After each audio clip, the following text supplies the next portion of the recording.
Hello fellow Botlings, I am Reaverjolt and welcome to another video. Today we bring a topic that's a bit on the sensitive side. What I'm of course referring to are leaks. Many people seem to think they're fine, but in my opinion, they are a problem. Now before we get started, I will not be mentioning the ransomware attack that affected Capcom back in late 2020. I'll only be focusing on leaks in general. The reason is because while the big hack did leak a ton of information, there was much more serious stuff going on, like sensitive information being stolen. I'm also not here to be condescending and bash anyone for sharing leaks online, as I'm only bringing up the issues involved. I'm also well aware that data mines are different, which we'll go over in addition to leaks. Now with that out of the way, here are my thoughts on leaks. So to start, I want to explain the differences between leaks and rumors first, as some people often get those confused. A rumor is information that gets spread around without any merit or evidence to support it. A leak, on the other hand, is information that's been kept secret by the developers that then gets spread without being officially confirmed or released by the company themselves. So from what I researched, leaks can be bad news for game companies and often affect marketing strategies as well as money that accompanies the marketing of content. In addition, developers may feel they lost control of the project, and it can be a huge blow to the staff who worked on the games. This, from my point of view, is generally a reason why Capcom is not okay with leaks. I think leaks are a problem not only because of how they affect companies like Capcom, but also because of how much they reveal, which can make them the worst kind of spoilers. Now, while it can be exciting to want to know about information before it's officially revealed in a trailer, it also makes said trailers less exciting since you already know about the information beforehand. To make this easier to understand, think of leaks like opening gifts before Christmas or your birthday. You really want to know what's inside before you're allowed to open it. You try to sneak under the tree late at night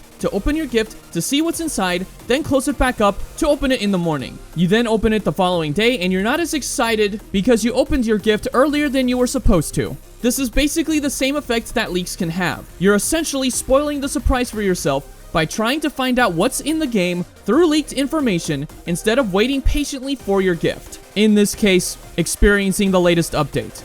Now let's talk about data mines. According to some articles, data mines are different from leaks and the two are often confused. Data mining is cracking codes in a game that were left behind in patches or updates. People with the know-how dig through lumps of data that may or may not make it to the final game or update. But with that said, are data mines a bad thing?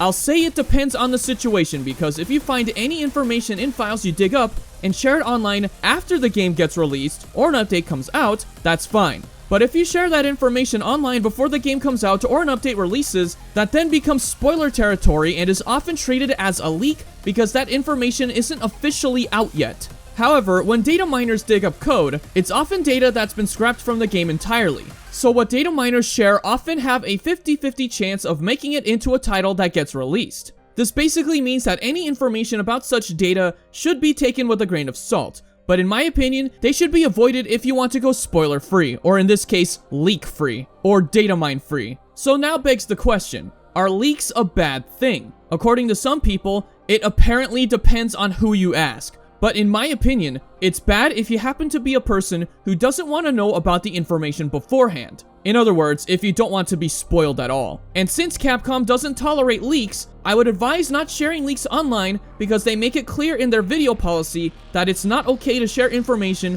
before it's officially released. And even if you are a person who doesn't really care for spoilers, I would recommend avoiding leaks and data mines anyway, so you can properly enjoy any game or update that comes out. And with that, thank you very much for watching. Consider liking the video and consider subscribing and turning on the bell to keep up with my uploads. Be kind to one another and have a most wonderful day.